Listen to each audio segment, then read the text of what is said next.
1-0. I'ma press play every time. The funny don't stop shows. The funny don't stop. Hey, the funny don't stop shows. The funny don't stop. The funny don't stop shows. The funny don't stop. The funny don't stop shows. The funny don't stop. Hey. My name is Halo Thomas, and you're listening to the Funny Don't Stop Show. What up, people? We back. Man, Back in the building. on time. Come on now. You know what time it is. This is your boy Alex Thomas, and I'm your host. It's your boy Savvy Amusing, and I'm your co-host. Yes, sir. And I am Raul. Yes, sir. And you're watching The Funny Big Goose. Don't Stop Show. Funny Don't Stop There Show. it is. Yes, sir. Tap in with us. Hey, the funny ain't been stopping with this man. Alex Thomas has been on the road, man. This dude has been all over the planet. Dude Right, had a show brother, on right. Pluto last week, man. I'm like, God damn, man, you make that boy got the aliens laughing, man. I mean, you talk about somebody that works hard. This dude, I ran into this dude, Alex, the other day, man, at a place I tend to try to hide from all of my celebrity homies. And sometimes you just run smack dead into people. So anybody that saw my comedy set at Alex's show, this just confirms that I'm not lying about nothing I said, because I ran into Alex a couple of days ago, man, and he looked absolutely exhausted. He had just got back from Chicago, and we was chopping it up, man. And I was like, damn, I said another one. I done ran into another one and caught me at this motherfucker. So when that time comes, man, you know what I'm saying? When I'm hitting them roads like you are, man, I got so many people that can put a stamp on the truth being told behind the comedy, bro. Hey, man. Some of the best comedy comes from the truth. Hey, you ain't lying. You are not Living your lying, bro. truth, telling your stories, man. You know, nobody can take what, away from you. You know what I mean? Right. Nobody can say, I got the exact same story. Now, there may be people out there that can relate and have similar stories. You know, it's kind of like the oldest saying in Hollywood. They'd be like, hey, man, don't quit your day job. You know what I'm saying? You still got to pay bills while you're pursuing this dream. And you saw me as soon as I stepped off that plane, man, and you right tired, man. As people don't realize how much it takes out of you to be a headliner. You know, I'm on that stage an hour every night. I'm soaked. I'm drenched. Everybody knows me, knows I'm a physical comic. Right. It's like, dude, 9-day road trip just recently and just had to go back again. And now I'm leaving again on Thursday. Man, it takes a lot. That's why I train. People think like, what you training for? What you in the gym so much with, man? The road, life, being a daddy. Yeah. I got to stay in shape, bro. Yeah. And I respect, hey, look, I respect all of that, bro. Like those energetic comics, like how you, because I remember my out of shape ass, man, coming right off of a regular job. And I tried to do that because I was still trying to find my my stage presence as a comedian. And I tried to do all that physical and running and all of that. Man, by the time that show ended, I needed a damn asthma pump, nigga. I was fucking exhausted. I was sweating like TD Jakes on that fucking stage, man. I was tired as hell. And so I was like, you know what? This shit is not as easy as they make it look up there. Like, you really got to be in shape, not unless you one of them type of comics to just stand there and just hold a mic. Exactly. If you physical, it take work. Let me tell you something. I'm not exaggerating. So most of the cities I headline in, I have to do 2 shows. In a perfect world, like say we were in Hollywood and I had production and hair, makeup, wardrobe, Right. I would have 2 outfits every night. Because, dude, I am drenched and soaked after every one of my shows. Because I'm not a dude that just stands there. Right. Yeah, there's parts in my act that I stand. Sometimes I sit. Sometimes, but dude, I'm all over the place. And like the older I get, the more I'm like, I can't wait to get back to my hotel room. People are like, you want an after party? I'm like, shit. You try running, you try being on this stage for 2 hours a night, having to perform at the highest level, dude. You ready to just chill? Man, that's why I'm at right now, man. Like niggas be they be wanting that after party to pop. Hey man, where y'all at after this? I'm like, shit, on the fastest Uber back to my damn room, nigga. Exactly. You know, I'm it depends tired. sometimes on what city I'm into.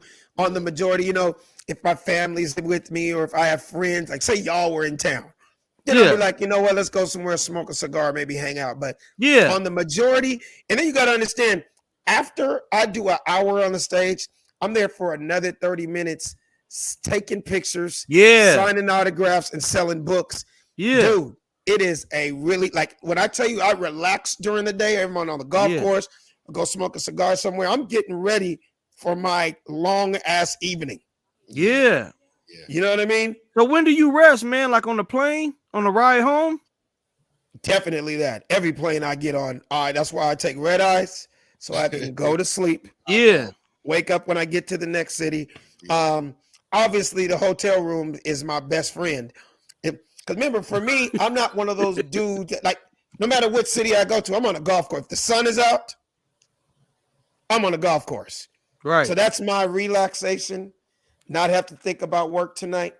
Don't have to deal with a ton of people. It is my way to relax in every city I go to. Well, how do you find that? Are you just that familiar with every city in the United States, or are you actually? How do you know? Like, Okay, if you were to send me to North Carolina right now, I wouldn't know shit. So what I'm saying, Okay. how do you know this? There's this thing called Google. Have you ever heard of it? So You you heard of just it? It's called Google. So you just go to Jacksonville, and then you get to your hotel and say, what's the nearest closest golf course in Jacksonville? And then you just Exactly. go. But in my case, I really truly have been to every city in America. So I really kind of know what course I'm going to play when I get to Jacksonville. I know what course I'm going to play when I get to Tacoma. I know what course I'm getting to when I go to San Diego. So I have a good idea. But the cool thing about golf, constantly meeting new people. People are members different places. There's still places I have never played. Yeah. And I love being surprised with a course I've never played before, because it's like that fresh new challenge. You know what I mean? Right. So a lot of times, sometimes I'm just literally calling a few brothers that I know and be like, yo, I'll let them know ahead of time. Yo, I'm going to be in South Carolina next Thursday through Sunday. Any of y'all playing? Be like, man, we playing Friday, Saturday, and Sunday. I'm like, well, I probably can just get out Saturday. You know, got to get out early so I don't have to rush, because I always like to get 2 or 3 hours, 4 hours before showtime to relax, take a nap, chill before the show. So I'm getting out early mornings. You know what I mean? But yeah, man, golf is a global game, brother. If you told me right now we about to go to Egypt next Thursday, I'm like, is the sun out? Okay. Let me find out if I can play with King Tut and his homies. For the PGA pyramid course, like dead serious. I'm going to find, and my wife trips out about it. She's like, we went to Egypt. Like, you don't know nobody out there. I'm like, I don't need to know anybody. You don't need to, man. You can walk on. Google, where is the closest golf course? You find out there's one around the corner from your hotel. Be like, I'm playing. Yeah. But I thought you had to be a member, man. I didn't know you could just go show up at a course and play. Those are public courses. Yeah. Yeah, the private courses, you definitely have to, you know. Yeah. It's a treat when you know people that are part of private courses. That's just extra sauce. Yeah. But if I go to a city and I don't know nobody, I don't care where I am. I'm playing golf. I'm dead serious.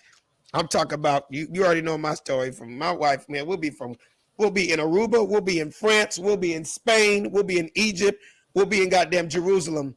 She's like, you really found a golf course? I'm like, yes. Man, I give it to you too, man, because traveling with golf clubs, man, like when we went to Austin and shot the video out there, and you had your golf clubs, I didn't realize how much work it was to go through the airport and all that other stuff. Oh yeah. I'm so used to it, man. I was like, this guy takes this everywhere. I was like, I'm so used to it, bro. Dedication right there. I'm so used to it. I get 2 bags, you know, flying American all these years, and having. Oh, thanks a lot, Bonnie. Having being, you know, a platinum member and all that kind of stuff. Automatically, I get 2 bags, so it's the same routine every city. My luggage, golf clubs. I put my shoes. I got this shit down to a science. I put all my shoes, including my golf shoes and my performance shoes, all in the golf bag. So that's the weight. Golf club in like 3 or 4 pair of shoes. So there's the weight. Yeah. And then all clothes in the roller. Oh yeah, I got it down. So he got it down to a science. Yeah. Man, you got to, man, when you're traveling like that. Oh yeah. And it's just great stories to tell. You know what I mean? Man, speaking of traveling, man, when's your next show? My next show, this Thursday night, Tacoma, Washington. You know, you guys know Nate Jackson? Yeah. He has a comedy club, a dope comedy club called Nate Jackson Super Funny Comedy Club. And that is this Thursday. It's the Laugh Out Loud comedy show hosted by my boy Bo Blast. He's a local up there in Tacoma. He's real funny. Make sure y'all get your tickets. Superfunnycomedyclub.com. Superfunnycomedyclub.com. I'm trying to sell that joint out this Thursday night. One show only. So Tacoma, Washington, pull up. All my Seattle folks, pull up. Seattle's like 30 minutes from Tacoma. And they got great crowds up there. Hey, Alex, is that your first time performing at Nate's it will be location? It will be. Nice. That's a nice location, man. He got a nice little location out there. I've heard all about it. I've seen it all. You know, he's had all the, all my peers and a bunch of headliners up there. So I'm super excited about that. Hey man, congratulations to the Houston Astros for the being World Series champs. I'm not gonna lie, I'm not an Astros fan. You know, they cheated us a few years back. Yeah. But I am a huge Dusty Baker fan. Man, me too, Ever since I was a little kid when he was on the Dodgers. And he's just one of 3 black managers in the history of pro baseball. Can you believe that? Hundreds of years of baseball, and there's only been 3 black managers to win a World Series. Yeah. He didn't win one. He almost won one with the Giants, I think. He did. Right? He almost won. Yeah, he didn't go though. Yep. Yeah. I checked out too. I'm like, damn, as long that man has won 3,000 games as a manager. Dusty. And this is his first World Series. So salute to Dusty Baker, man. Congrats to Dusty. I give it to Dusty, man. That was a cool dude, man. Oh man, he's a real cool dude. I met him a few times. He's like he's like the Jackie Robinson of the new generation's black players. Like players / ended up being coaches or managers. Right. All the brothers respect him. Like he's really, really cool. Yeah, he came to my high school he came to my high school when I was playing. Really? Yeah, and came just to talk to us. So I wonder who hooked that up, Raul. Like, how do you know about your high school? You know what? I have no idea, man, how he knew about it, man. I think one of the coaches knew him. Mm-hmm. So, but I have no idea. I never even asked how he got there. You went to high school in the Bay, right, Goose? Yeah, I went to high school out there, man. But like I said, he just showed up, man. And like I said, no one even knew he was going to come. He just popped up, and I was like, oh, man. That's crazy. Speaking of sports, man, this Kyrie Irving situation is just literally headlining the news. There's a lot we could speak about, but I want to start with you, Savvy. Man, what's your first? You know what? Roll the clip first, and then let's talk about this. Let me get the clip. You got to explain to me why Kyrie Irving is on the front lines if this documentary is this anti-Semitic.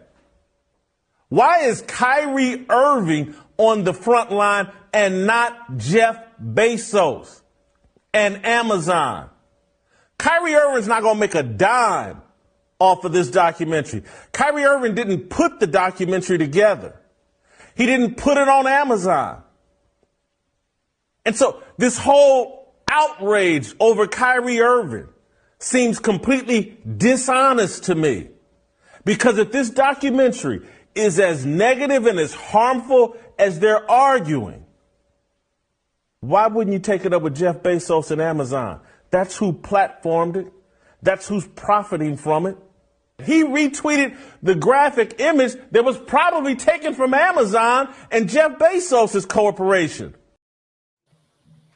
Hey, man, he has an amazing point blank period. Savvy, you start, man, and then I'm going to jump in after you. Yeah, I rarely agree with bro, but he made such a good point when he said what he said, man. But I think at the end of the day, what we have to realize, man, is these organizations, bro, no matter how much money they pay you, it's still a job, man. It's a job.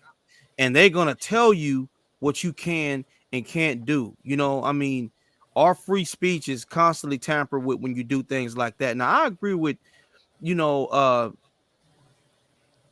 like the man did not put together that documentary. What I think Kyrie Irving did is he didn't watch the documentary. I think he was intrigued by the words in the title because he believes that his heritage, you know, like black people were the original Jews or whatever. And I think he saw.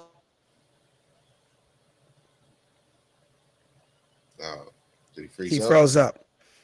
Am I still frozen? Oh, there you go. There you go. Yeah. There you go. I think he just saw the title without looking deeply into the documentary and retweeted it.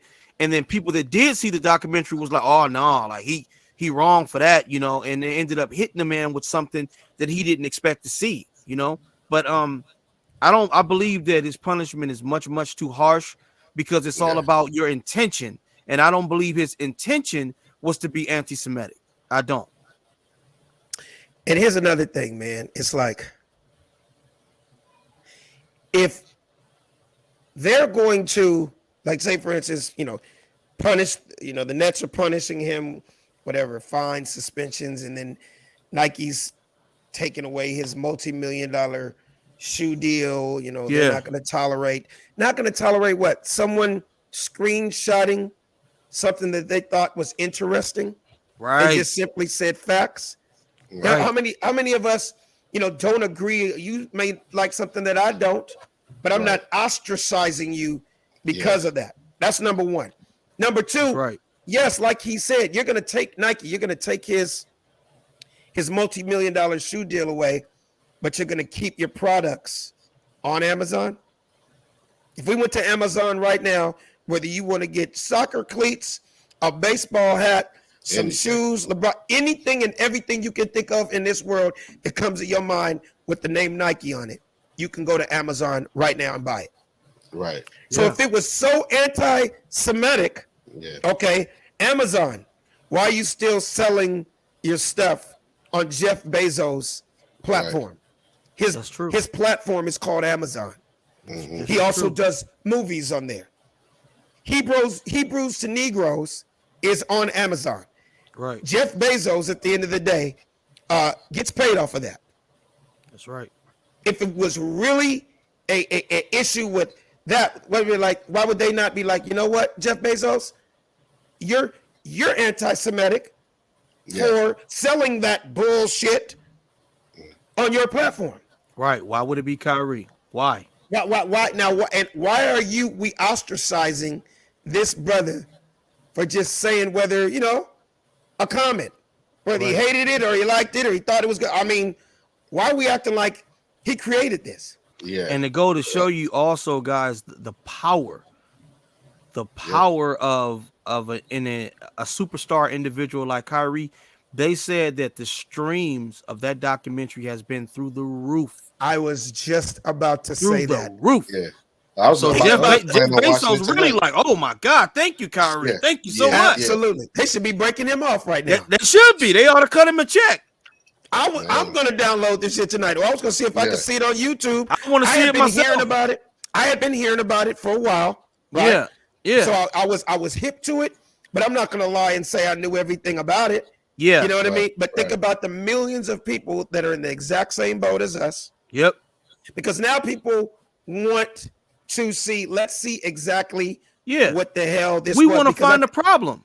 Because I think even a lot of these ex-athletes, I'm not going to mention all their names, that have joined the bandwagon of, I can't believe you did that, Kyrie, or he should have fell back, or man, that's not the right place to do that.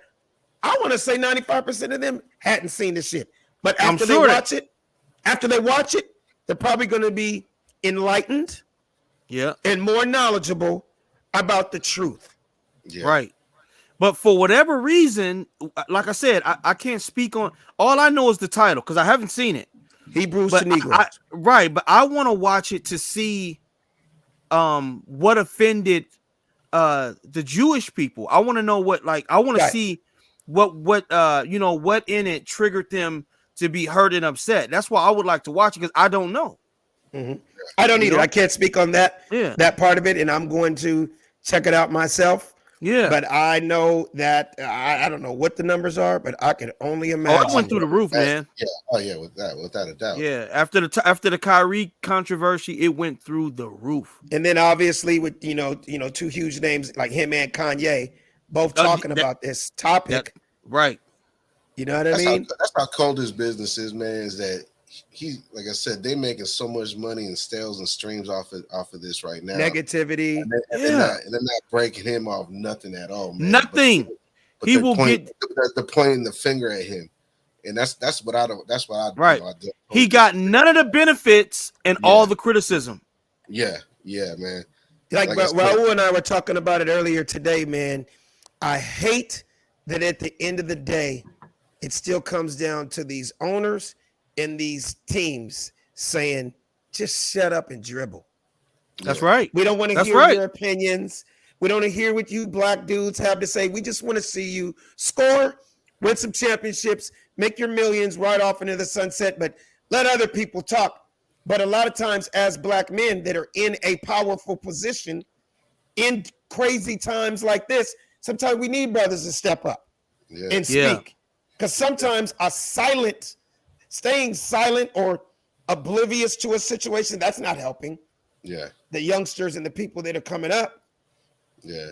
Think about all the young people. As much as we're talking about how we're going to download it or we're going to watch it tonight, imagine the world of, brothers out there right now who are between 16 and 21 that knew nothing about this, but they about to find out now. Yeah. They might have just been a fan of Kyrie's last 3 shoes, right?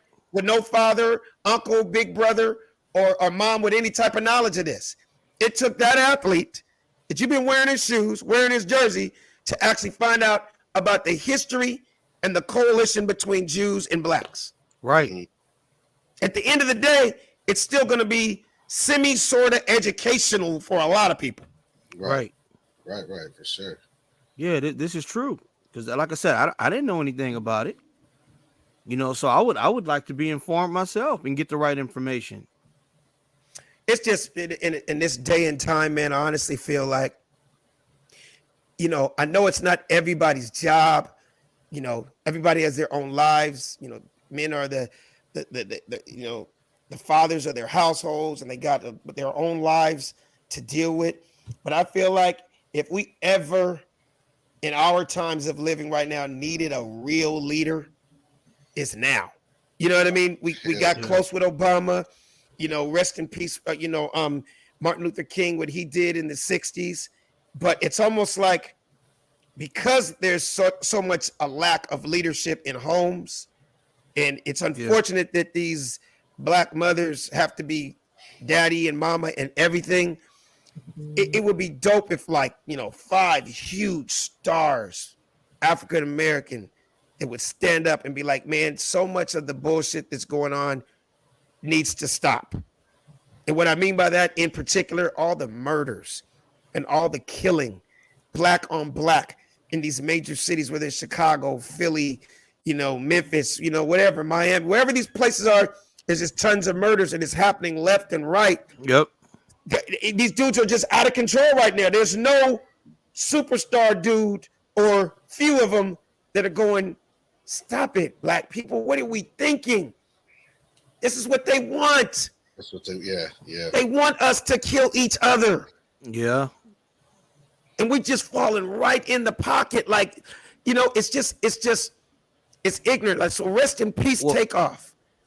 Yeah. But it just bothers me that we're tired of arguments, dice games, disagreements. Nobody fights anymore. Nobody. It's like so the only alternative is to kill someone. That's not the alternative. But a lot of these young brothers don't understand. When you take somebody's life, you're actually taking 2 lives because you're taking your own. Yeah, if you get caught, yeah. Yeah, no, I'm saying chances are you're gonna get caught. Yeah. Exactly. In this day and age, there's a camera somewhere, somehow, some way. Somebody's gonna snitch. Somebody's gonna say something. So not only do you take that man's life, your life is over. Yeah. And if it's not gonna give you over immediately, your days are numbered. Yeah. It's gonna be some retaliation or something's gonna happen in jail. It's like no one thinks of these consequences before they do dumb shit. Like I saw a tape yesterday, and I want you to roll this clip at that basketball game. Raul, watch this. Savvy, watch this. This is a pickup basketball. This why you people die. Can't even hoop no more.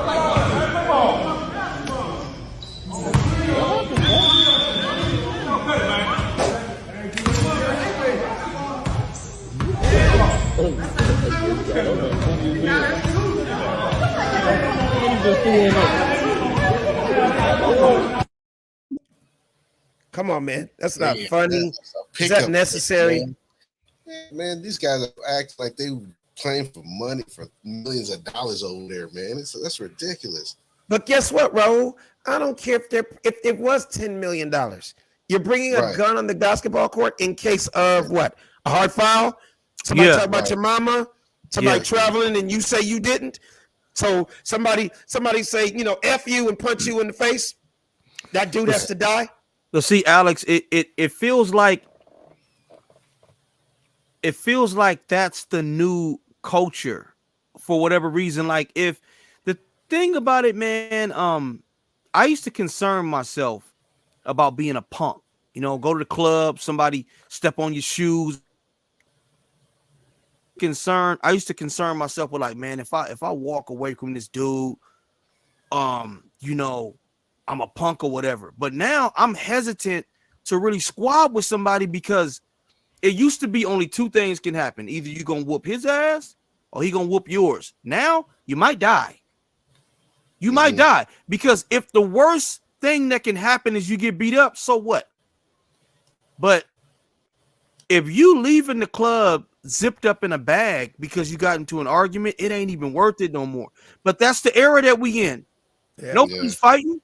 Nobody's trying to take the L. The L is embarrassing. Your four homies against my four homies. But now it's like, nah, he swing, I'm gonna smoke this nigga.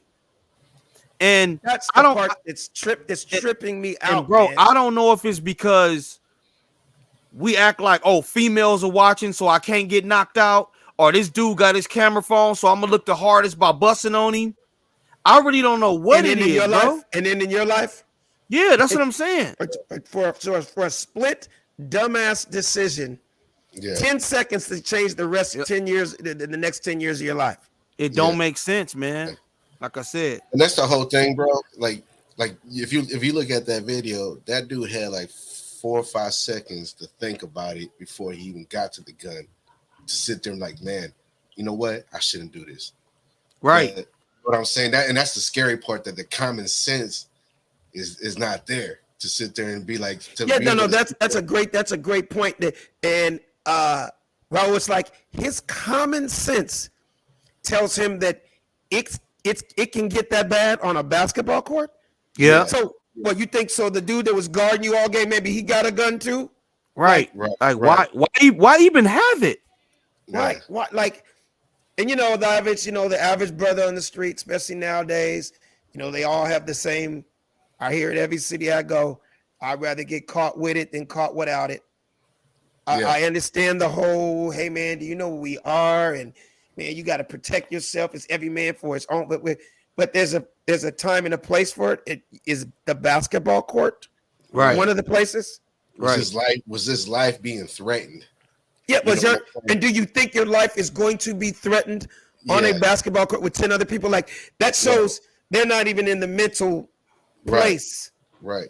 How many times have we seen on first place? Yeah, how many times have we seen on World Star or these ghetto videos we see all the time in a club, broad daylight, somebody step on somebody's Air Force Ones, or you see somebody's baby mama talking to such and such, so you're going to kill him in the club. You're going to pull out your gun, risk shooting other people, innocent bystanders, because 9 times out of the 10, unfortunately, it's always innocent bystanders. Always. Unfortunately, that's what happened with Takeoff. That bullet wasn't meant for him. Right. Yeah. But he was in. I even hate even saying the wrong place at the wrong time. You know what I mean? But you also, it's a tough call, man, because you got to be aware of your surroundings. In a perfect world, you guys are millionaires. You're super successful. I can understand, but we still hood. But yeah, man, you can't just be shooting dice 2:30 in the morning in these places. That's not smart. That's not a smart place to be. Yeah. And you're a target. Yeah. That's fact. You know what bro. I mean? It's people that hate just on your success. Yeah, exactly. Or the fact that guns were ready. They already had them, man. It went from 0 to 100 real quick. Like it literally went from argument to pop. Like they were there. They were ready.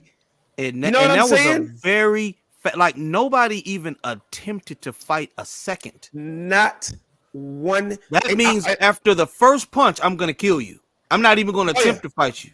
Yeah, we're not even gonna get these $10,000 outfits dirty. Right. I'm not gonna take a chance of busting my chain that I spent $50,000 for.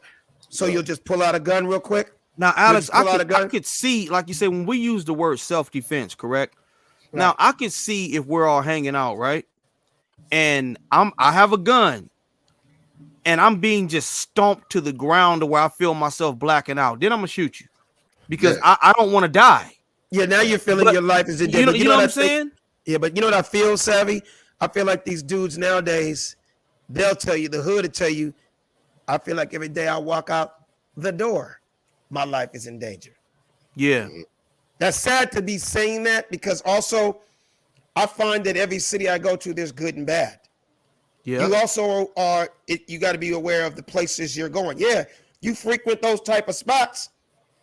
You in a room full of felons and everybody done been shot and stabbed and this and that. Yeah, you're around that. Not the smartest place to be. You got to use the judgment too. And don't get me wrong, man.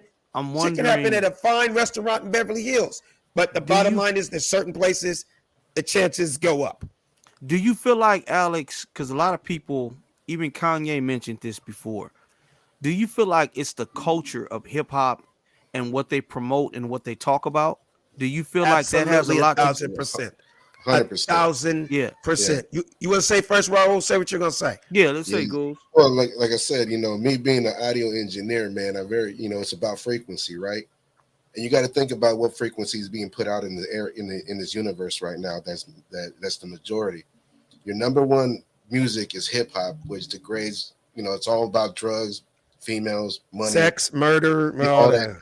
Number one movies is horror movies. It's all about death and blood and all that other stuff. Bringing that evil demonic spirit out. So you got to think about the frequency that's being pushed out on us.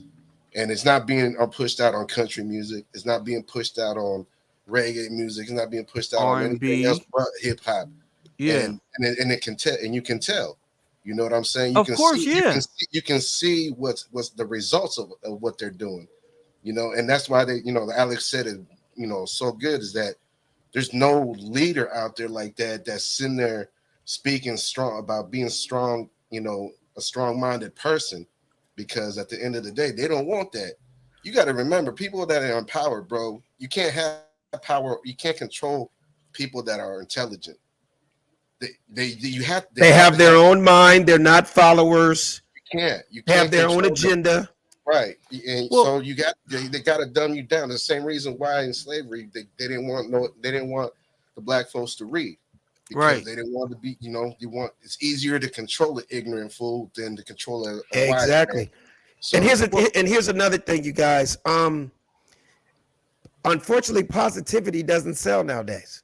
Of course, that's what I was just getting ready to say. Hit. Find me a positive hit, and if you do find one, it's like few and far between. Just how I know, man. Thanks a lot. We appreciate you guys. Shout out to Detroit. It's like when I'm driving down the street taking my kids to school in the morning now, right? There's 10 songs that come on in an hour on, let's just say 92.3. Yeah. 90. I feel like damn near 50% of the damn song is being bleeped and blurred out. Yeah. Because and I pulled up my. You know why? Because there's so many negative lyrics. Yeah. Even though it's a top 10 song, and my little daughter, it is, you know, and her friends know about it at the private school. Boy, it's like now that I'm a parent, I used to laugh at it as a kid. We'd be like, man, they're blurring out all these words. Man, if they did not blur out the words, we'd be driving to school at 8 in the morning, and she'd be learning about Uzis and Glocks and Glizzies and hitting it from the back and putting this dope in it, and why I had to rob 10 niggas at the dope spot last night because they slacked up my mama. Like the content is crazy. I know I'm sounding like a daddy right now, but it's that energy. I hate to say it, Raul, but I hate to say it without saying names. I want to say the last 4 to 5 brothers that have been killed in hip hop. If you listen to every one of their songs, that type of content came out their mouths. Yeah. Stop me when I'm lying. Nah, even though it was just lyrics and it was the hottest song and everybody's saying it, it's like those words came out that guy's mouth. And I don't wish that on anybody, but it's to the point of what we're talking about. It's like they speak on it so much. And I get that's the lifestyle and that's where they from and that's what happens. It's just crazy when the same stuff they talk about ends up happening to them. You got to remember how the world works also, Alex, too, right? It's manifestation, right? So the more you speak about it, the more it becomes. And right, you're speaking it into existence. Exactly, man. And like I said, and you got these people in higher power telling them youngsters, oh man, that's okay. Go ahead and do all that, man. We'll give you another $1 million. We'll give you another $1 million to keep pumping that stuff out. Don't worry. Stuff that, dude, it's like, and it's why I have that big chunk in my act. Everybody that knows my comedy, I've been talking about it for years. Stuff that I would have never, ever thought could get on the radio.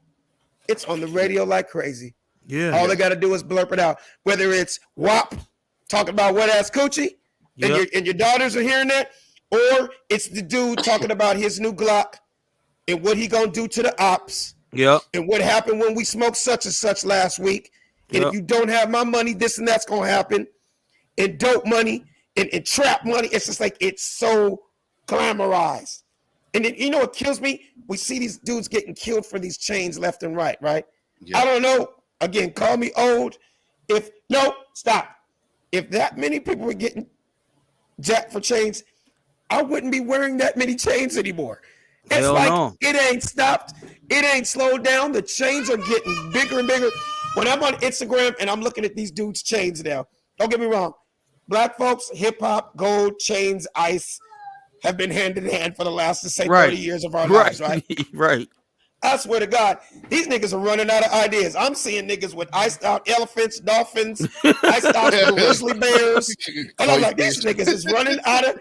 I saw a nigga with an iced out pit bull on his neck. I'm like, this nigga iced out his pit bull. That looks like it was amazing, right? I'm like, wow, that looks amazing, but it also can get you killed. Hell yeah. You know what's even the worst part about that part, Alex, is that I would probably say at least 80% of that shit is fake. And they're putting themselves in jeopardy over some fake shit. You know, which doesn't make any sense at all to me. Like, you're so right. You're so right, dude. Might as well be real if you're gonna get killed over it. Right. Yeah, exactly, man. We get killed for 50, you know. All I know, if a nigga pull out a gun on me, I'm like, yo, all this shit is fake. I swear to God, watch me take a bite of it. I'm gonna take a bite out of it right now. Talking about this shit really chocolate, nigga. Nigga, this is chocolate. nigga, my chain, I have iced out almonds. Nigga, these are iced out almonds. Guys, put the guns away. Put the guns away. This chain costs $39. Yeah.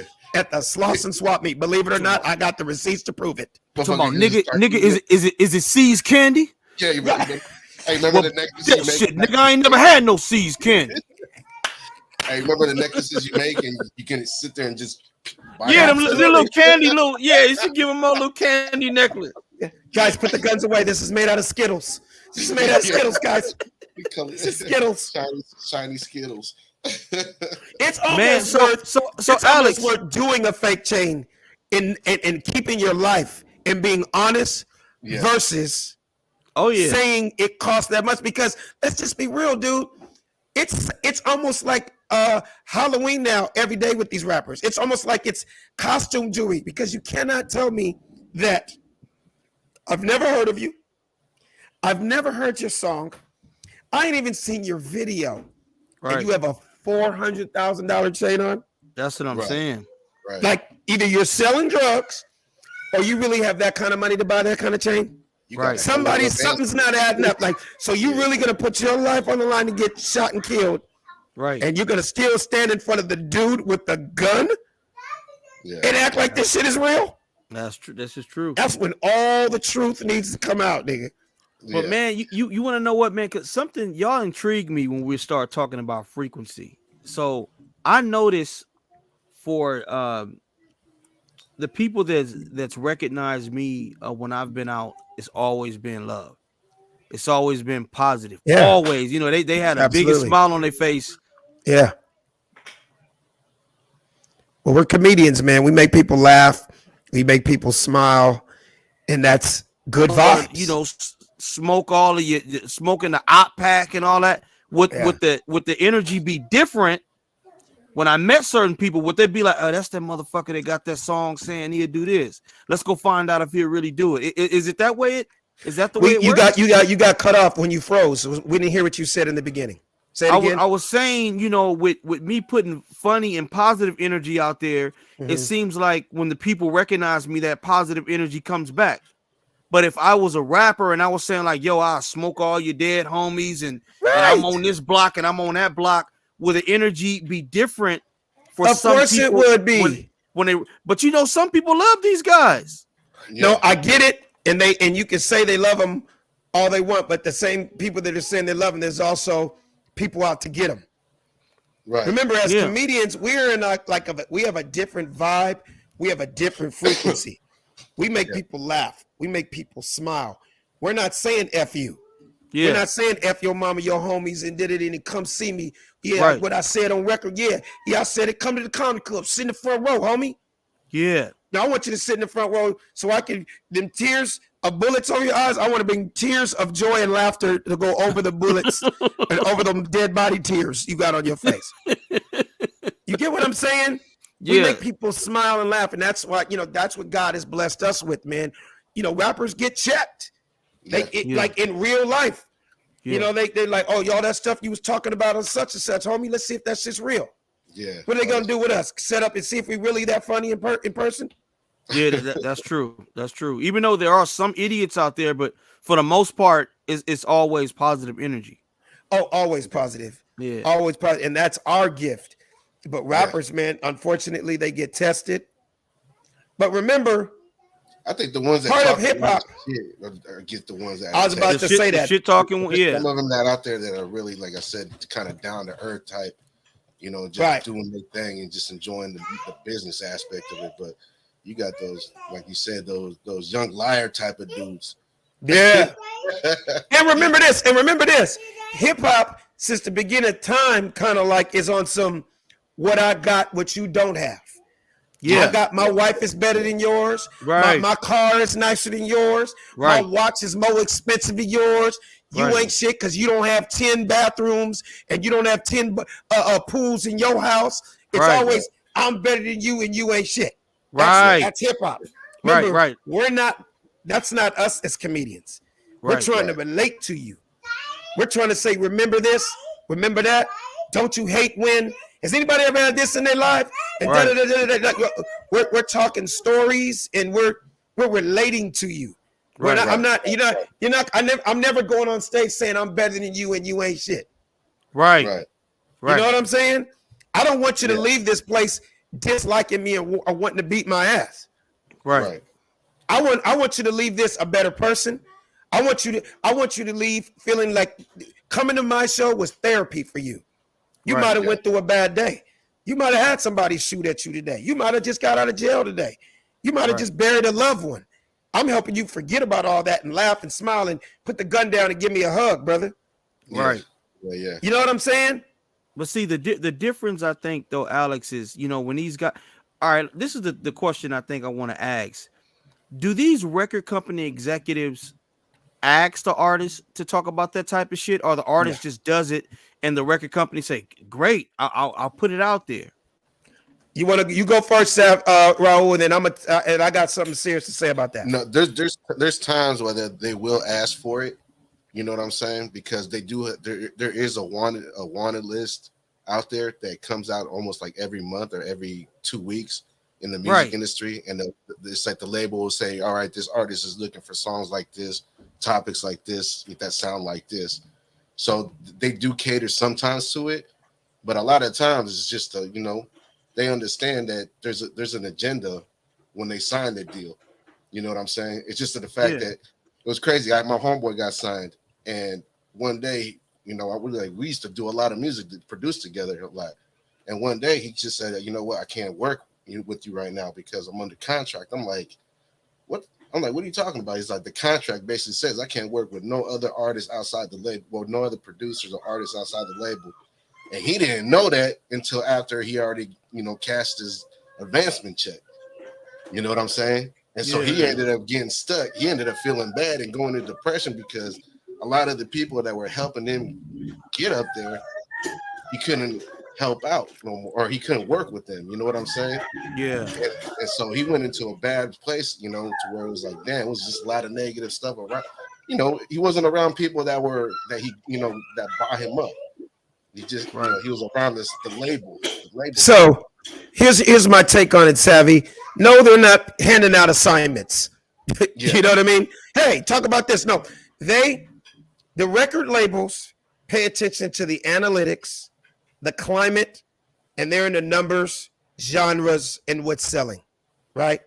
Our culture as an African American, and let's just use hip hop for example, we steer the I don't know what am I talking about? We steer the needle on the climate of what's popping in every generation, whether it was the 80s, whether it was the 90s, whether it's the early 2000s, or where we're at right now, right? We determine what's hot in fashion. Right. We determine what happens in the culture.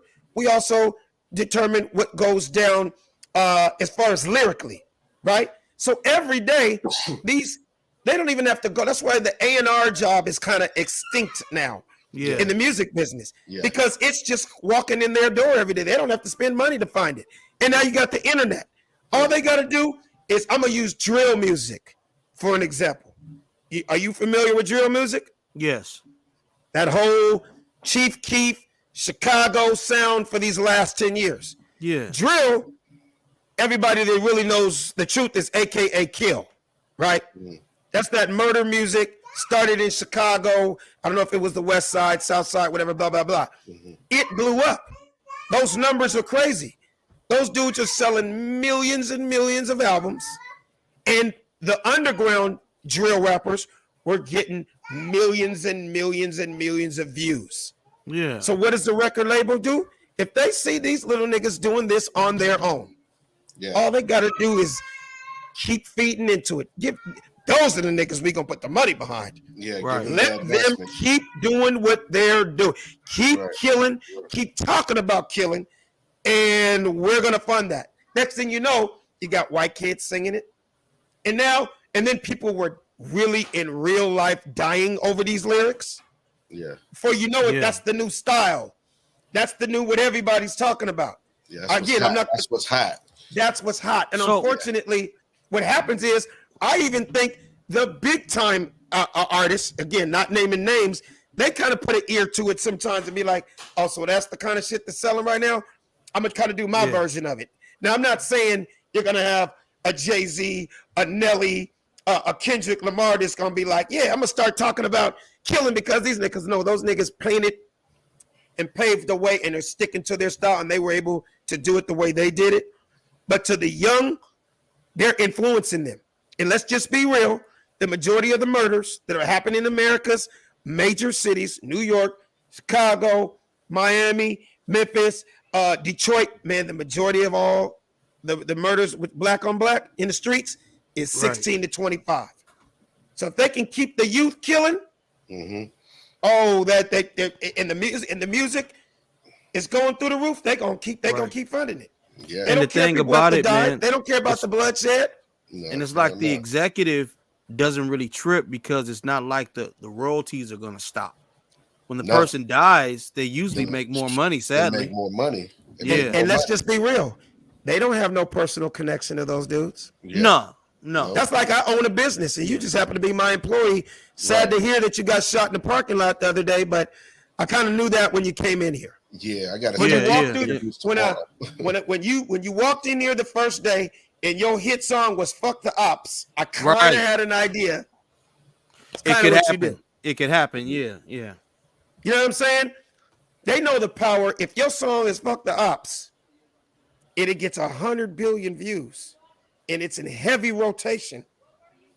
And now we playing this on regular radio now, and the videos that you're on the top 100 list, and your hit song is "Fuck the Ops." Yeah. What is that saying? That's saying that the next artist, the next young dude that looks up to that guy, is going, I got to do something like that.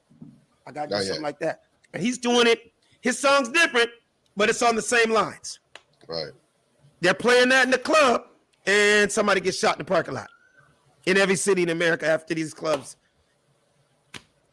Yeah. Yeah, this is crazy, man, because this is a conversation that should have been had a while ago. And I'm glad we talking about it, man, because it's just enlightening.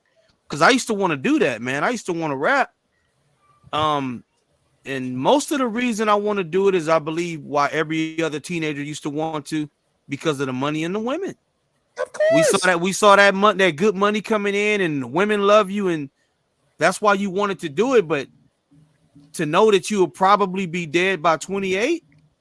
Hey, and depending on what city you grew up in and what your cup of tea is, it's like, you're always trying to get the chicks, but it's almost like somebody's going to tell you either stop rapping or you're going to have to start rapping about something else because, Savvy, I like you. You're my boy, but all that, I love my wife shit and my daughter's the greatest and all that. You go to church and you being a positive brother, you trying to live and eat right and drink more water. I ain't feeling that bullshit. Right. That's too real, man. That's too real. It's too real. It's too positive. Don't nobody want to hear that shit, homie. Don't nobody want to hear about being a daddy. Yeah. Don't nobody want to hear about you living right. Don't nobody want to hear about wearing your seatbelt. You got a hit song called "Wear Your Seatbelt," nigga. Wear your seatbelt. He said nobody want to hear nothing about wear your seatbelt. If you came out right now and did a hit song with a Dr. Dre beat behind it, coldest beat on the planet, 50 Cent is on the hook, and your shit is called "Wear Your Seatbelt." Nigga, that shit would go double plywood. It would though. That shit would go double aluminum. You didn't cuss. You're positive. You're trying to save lives. You know, there's a line in you. If your final song, your final lyric, and "Wear Your Seatbelt," or "Click it a ticket." Good night. Click it a ticket. That's crazy. So basically, lives. Alex, Nobody wants to hear that bullshit. In so many words, you're saying in hip hop culture, people are going to continue to die. Absolutely. Because they're Until only going to some talk dramatic- about what you just said, what killing ops. If they don't change that frequency, Savvy, it'll the frequency doesn't change. But based on what he just said, it will not. Because nobody wants to hear what I don't even want to hear that. No, but here's the thing. I have to now kick it to two superstars. Two superstars that are in the news every day, and they made their attempt, and I applaud them. And they weren't saying do what I do, but they led by example. And these two guys, I'm going to say their names last, showed you could still be successful. You could still sell billions of albums. And not every word that come out of your mouth is dick, pussy, gun, weed, cocaine, selling ounces, and trapping. And that is Kanye West and Drake. Drake came into a climate that with hood shit and gangster shit. Think about it, nigga. He slid in on the coattail of Cash Money. Lil Wayne is the biggest rapper in the world at that time. Yeah. No, don't get me wrong. Wayne is remarkably lyrically and talented in his own realm. But when I say pretty boy, light skinned nigga that sings and raps coming from Toronto, nigga, that was as far left field as left field could be. That's true. He wasn't talking about just bitches and hoes and fucking and killing and jacking and robbing and cocaine and no, because that's not his life. Yeah. And he was able to become one of the best, if not the biggest rapper in the world. So it showed it could be done. Same thing with Kanye. Kanye came in to hip hop at a time where he was like, Nick, I wear polos. I like Louis Vuitton. I like blazers. I like shopping in France. I like bad bitches. I like beautiful. I like sexy fly shit. Yeah. He was never talking about killing and robbing and fuck you with it and I had to do cocaine and I had to kill motherfuckers. What? No, he wasn't doing that. And he still has success. So there are some people out there that are just love this hip hop game and are not on that topic. But man, what you just said, that's only two people. Yeah, that's only two. Exactly. I mean, you can't save everybody. And as long as that gangster shit and that thug shit and that trap shit and that talking about guns and every other line and this and that is winning and selling hundreds of millions of albums. Yeah. I feel like they're going to win. Yeah. Of course. There's more young black men out there right now trapping that are selling drugs and having guns every day with no dad in the house than positive role models. Unfortunately. Yes, it is. That's true, man. You ain't doing nothing but telling the truth. That's and true. They'll be mad at me thinking I'm knocking them. No, brother, I'm trying to say, let's try to change this, man. Yeah. I mean, I know you're young right now. If there's anybody listening and you're young, you know, you're not thinking that way because you either don't have kids or you have a lot of kids and you're just irresponsible. Right. But what you want your child to go down that? Yeah. Having them stand with that what their lyrics are actually can affect certain people. You know what I'm saying? Like, I mean, even your own kid. You know. Oh yeah. A lot of these guys got kids, man, and it's like, are your kids listening to this? You know, it's like scares me. Like it was Steve Jobs. Steve Jobs was one thing. He never let his kids touch an iPhone or an iPad. You know what I'm saying? For years, like until like they were down there in college, which was crazy because like, damn, you're selling this to the whole entire world. Yeah, everybody else has. You don't let your own kids, play with it because you know how addicting that is. Yeah, and that's a gift and a curse, but that also comes down to parents and monetizing. Like in our house, at a certain time the iPads go off and you're done. Yeah. You gotta still mix it up. Like, yes, all three of them. I'm talking my 7-year-old, my 4-year-old, and my 2-year-old all have iPads. Yeah. Right? But there's a time that we're turning them all off and you guys are reading and doing old-fashioned writing, learning flashcards, reading books. You can't just drop it off and say, cool, y'all quiet, do your own thing. No, you have to mix it up. You got to be mixed up. Right. What I was saying is that it's just the fact that, it's understanding how easy it is to tap on something and all of a sudden you got a whole bunch of world stuff. You know what I'm saying? Yeah. It's so easy to just tap on something like that to be able to see all that. And that's why I was saying that Steve Jobs didn't like his kids playing that because he knew that. He already knew. Yeah. You can see anything you want on the internet now. Right. I'm saying it's so easy to get access to it, man. Right. And it's getting easier to sit there and be able to see porn, to be able to see murders and decapitations and stuff. And it's like, why? You know what I'm saying? You know what scares me the most, you guys? Like when I watch all these documentaries, I don't know. You guys ever watch hood vlogs? Yeah, I haven't. I haven't seen it. I've been watching hood vlogs for the last 10 years, and I hate to say it, but it's very entertaining. Yeah, you put me on that. Bro, when I tell you what is it, Alex? It's a Hispanic dude who goes into every hood in America, whether it's every set of Bloods or every set of Crips. I have seen it. I have seen little clips of it, Whether he's in South Central, he now goes to Europe, he'll be in Brooklyn, he'll be in the hardest neighborhood of Atlanta, the grimiest spot in Mississippi, blah, blah, blah, blah, blah. Pull up in the neighborhood, see 10 little John Morant looking niggas, right? They all wear the little tight sweatsuits and the hoodies now. Every one of them got an AK-47 or like a sawed-off shotgun in their sweats or whatever, right? What scares me is my kids, I have 2 young men. What are you laughing at? because a damn skit came to mind when you start talking about going to people's hoods and interviewing gang members. I start to say, man, I see something. Man, if you see something, write it down, nigga. Help me. You know how I do. Bro, I won't tell you. You give me an inch, I'll write a whole script off of a little teeny idea. But the thing that scares me is you always try to hear these dudes. We talked about it earlier. The whole I'd rather get caught with it than without it. And 99% of them all are gonna say, reason I got this on me is for self-defense.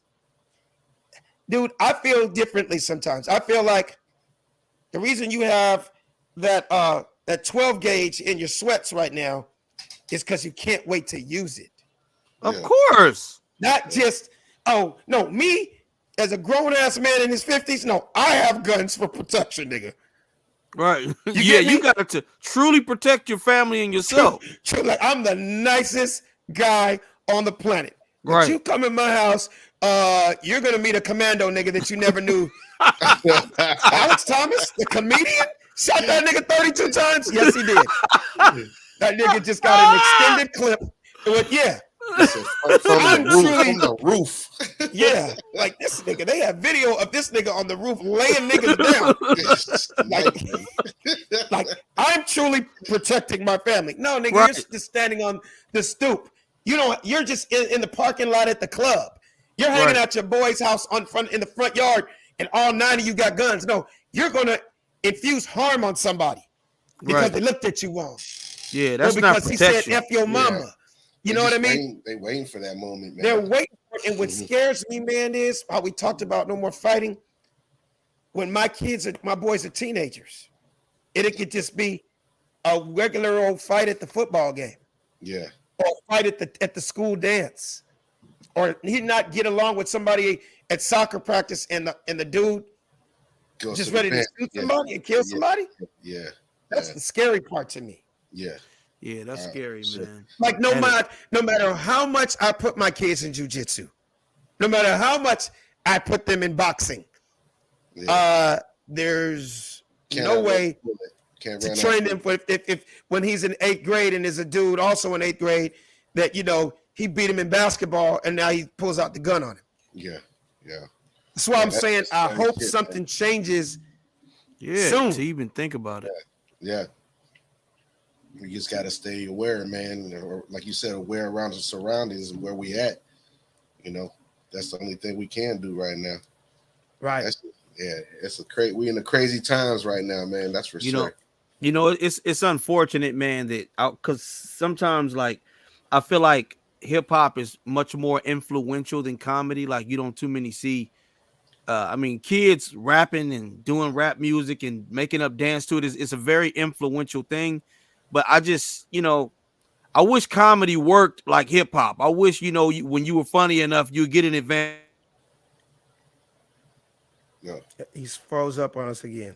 Yeah. That fight today, man. I don't know what's. You got to say it again, Savvy? I said, man, I wish comedians got advances like these rappers, man. I know. Like they'd be like, you know what, Alex, we're going to sign you for 2 years. Here's an advance of $3 million. Just go be funny, nigga. That's all we need you to do. Wouldn't that be great? Hell yeah, it'd be great. And all you got to do is put out 10 jokes a month. That's all I would be doing. Man, on everything, bro. Right when you see me, how you doing, Alex? Knock, knock. Hey, don't you hate when everything come out my mouth and be a joke, nigga? I'm on a contract right now. I wish it was that way, man. Hey, but I'm gonna switch reels on you guys real quick before we go because we got to get out here, and I want to end this on a funny note. This girl, I saw this video this week, and they interviewed a girl that claims she likes trains being run on her. She likes being ran through. She likes that Amtrak's. Yes, she won't do American. She won't do JetBlue. All she does is Amtrak's. roll that clip real quick. Oh my God, man, this is crazy. Yes, I like being ran. Yes, I like gangbangs. I like being manhandled by several different men at once. If you want to call it being ran, you call it whatever the fuck you want. I'm sexually liberated. and I'm a goddess, and I deserve to have hands all over my body. Right. I deserve to be worshipped. Like, why not? I deserve that attention. For sure. All right, so you Savvy, I'm gonna start with you. What is your thoughts on a chick that likes to be gangbanged and ran through? So let me get this straight. Worshiping somebody is sticking multiple dicks in them? She said that makes her feel like a goddess. I mean, well, most people that'll make them feel like a hoe. So I don't know why she feel like a goddess with 75 niggas putting dicks in her. That don't make sense to me, man. But you know what? First psychology right there, man. Bro, she was so confident about it too. I mean, she was like proud. Like, and the sad part about it, man, you know you got bitches in the background like, yes, bitch, yes. Yeah. Like, that's what I'm saying, man. That's that frequency, Savvy, that we're talking about. That's frequency, bro. That frequency, like hey, and the words of said Braz, this is where we at, man. Yeah. This is where we at. My question is, I have a few questions, and I really want you guys to answer these to the best of your ability. This is a 3-part question. First of all, does she set that up, or does it just happen on its own, or is it just like, do you just do a get together with your dudes, and you invite 6 of the homies and just one girl, and we just know what it is? I say I'm having a party at the house, and it's 11 dudes and just one girl. Like, do we all know what time it is? Do they all know each other? Obviously, if it's her, you know what time it is. Right. Yeah. I mean, do you put that on the calendar? Is it, oh shit, girl, it's gangbang Wednesdays? I forgot all about that. Like my question is what does she expect to have? Does she expect respect back from men after that? After just I don't know what the hell she. I don't know, because respect didn't come to my mind at all when she said that. That's what I was thinking. It's more the merrier Mondays. Yeah, that was just ridiculous. That bitch got she got a condom blow up mattress in their house, nigga. Oh, man, I can't. Hey, is it just take a ticket Tuesdays? I mean, what instead of condom blow up there? God damn, man. Yeah, that's crazy, man. But like Savvy said, there's some females back there in the background, like, yes, bitch. Yes, bitch. Yeah. If niggas can do it, we can do it too, bitch. Yeah. Right. And this is when I wish we were able to take calls. Oh, yeah. I really want to hear from women. I want to hear. I wish too, bro. Yeah, like you know what, Alex? I think starting next week, I think I might be able to do it now. Now that I might be able to hack my system and be. Dude, I would love to do that, because I would love to. If you're a woman and you like getting tossed like a Cobb salad, give us a call. Like a Cobb salad, give us a call. You know what I'm saying? And we're not talking down on people. We're just saying, she's living her truth. Yeah. That God you know what though, Alex? Don't be shocked, because there was a chick, I think in 2019, that you had on for a guest. I don't know if she called in. I think she called in and she said she masturbates while she reads her Bible. Do you remember that chick? Raul, you know who I'm talking about, right? Oh, I remember her name. Yeah. You remember what her name was? I don't remember her name, no. I forgot the name. I remember. It was Devila. It was Devila. Devila. Yeah, Devila. See, it was devil with an A. Devila. Yeah, there you go. That was crazy. Because I'm going to stay out of that. Anybody you saying that likes to masturbate while they read the Bible, I have no comment. Her name is Devila. I'm sorry. That's that devil.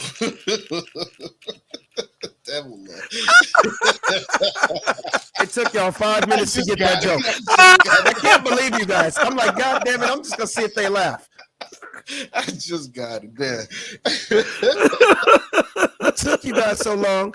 Hey, I'm sitting there trying to put it together. I'm like, did this nigga just say Devila or Devila? Oh, okay, I see what this nigga's talking about. Hey, I look at it like this.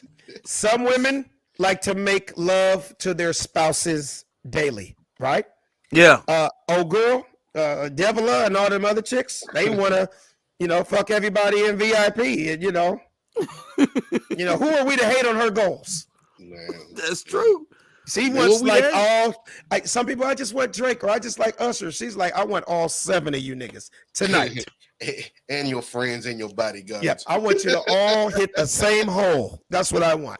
Jeez. I need you to knock this coochie out the frame this evening. The entire offensive line, all y'all niggas, Jeez, climb aboard. That's old train. Do you think with that attitude she'll ever find the right one? Man, the right several. You might find the right several. Life, yeah, she's gonna be one of them girls that ain't never gonna sit there and get married like that. It's just gonna be sitting. And let's just be real. If you're used to gangbangs, you prefer gangbangs, like you said, and she loves it. There's a chance there might be 3 or 4 baby daddies at the same time, because I have a feeling everybody's leaving you with a little something. Yeah. Not everybody's pulling out, bitch. That's all I have to say. Of course not. She may want that too. You never know. Yeah, we on some show, didn't we? We did one show with, I guess, the chick that had a train pull on her got pregnant by both guys and had 2 separate babies. Like it was a black guy. And I heard some of that. Yeah, I remember that. One of the, yeah. Like she had 2 babies. Exactly. One baby came out white, one baby came out black. So a white guy and a black guy pulled a train on her. They both nutted in her. And nigga, he had his and he had his. Like 2 separate babies. Yeah, 2 separate babies. One of them mixed, one of them pure white. Oh, that's crazy, man. That's this crazy. Chick don't slow down. She gonna be like have her own United Colors of Benetton ad.